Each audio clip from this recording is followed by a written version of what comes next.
Muy buenas con todos, aquí nuevamente un video de Curiosity Espiral. Esta es la parte 2 de seguridad en aplicaciones online. Hoy veremos la parte de implementación de código. Como habíamos dicho antes, en el momento que ocurre lo que es ya implementar lo que es todo el programa al servidor para generar lo que es la aplicación web, puede haber vulnerabilidades.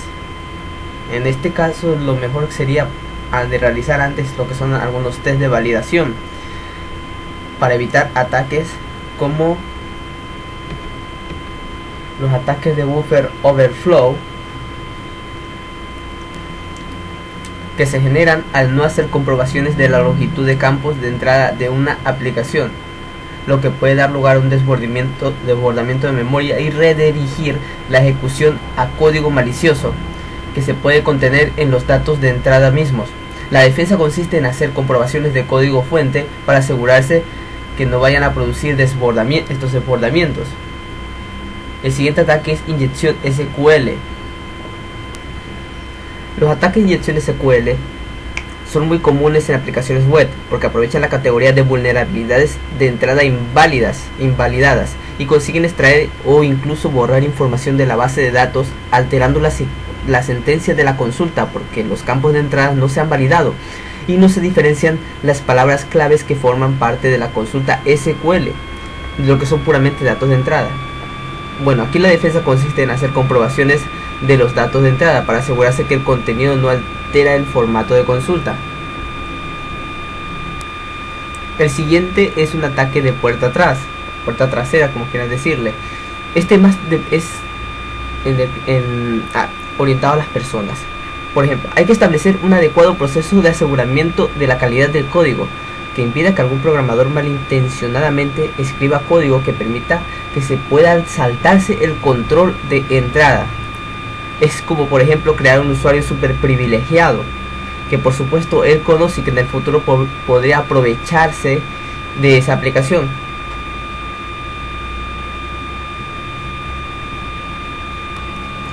A continuación se presentan los diferentes tipos de vulnerabilidades que se pueden aprovechar de la fase de implementación. Una de ellas es la implementación en la validación de la entrada en el código del lado del servidor. Por ejemplo, tenemos algunas vulnerabilidades, algunos tipos de ataques que se pueden dar como SQL injection, cross-site request forwarding, path traversal. Bueno, esos son algunos de los ataques que se pueden dar. En la fase de implementación del código es necesario realizar la validación de todas las entradas de la aplicación para evitar cadenas de datos con contenidos maliciosos que puedan aprovechar las posibles vulnerabilidades que pueda tener la aplicación, por tanto la lógica del negocio como el modelo o la vista. En este caso, la defensa consiste en hacer comprobaciones de los datos de entrada para asegurarse de que ese contenido no altera el formato de la consulta. Y este mismo tipo de defensa también se aplica por lo que son para los ataques, evita los ataques SQL injection. ¿Qué es un SQL injection? Es una vulnerabilidad, como lo había dicho antes, una vulnerabilidad de SQL requieren dos fallas por parte del programador. En este caso, uno sería las fallas en el filtrado de los datos y otro es las fallas en el escapado de datos al enviarlos a la base de datos, o sea, salidas. Y ese vamos al siguiente. Una es la validación de entradas y salidas. Todo esto del código, en la validación de implementación del código en el lado del cliente y del servidor en aplicaciones web 2.0 de cliente, enriqueciendo que utiliza el motor Ajax. JSON hijacking es una de las vulnerabilidades específicas de las aplicaciones Ajax que utilizan JSON.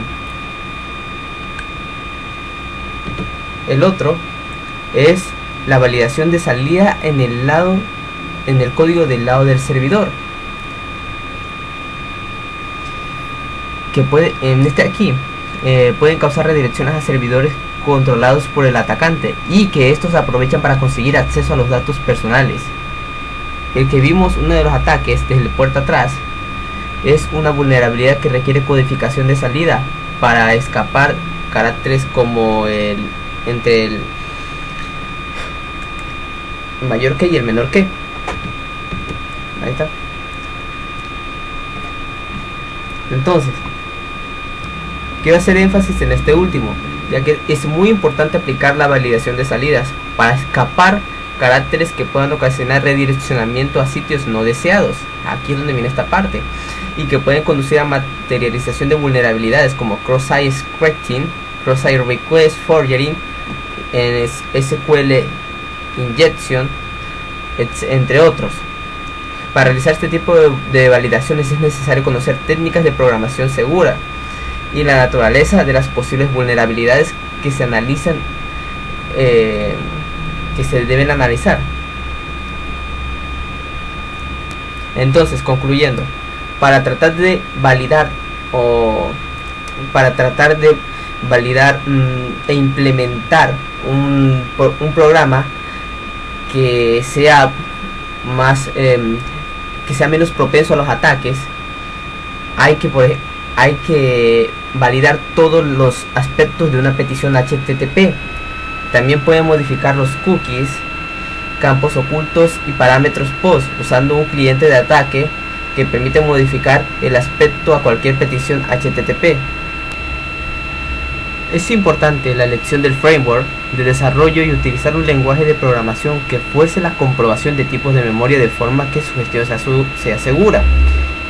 C#, Java, Python, Ruby o dialectos como C o Secure y Cyclone son lenguajes de este tipo.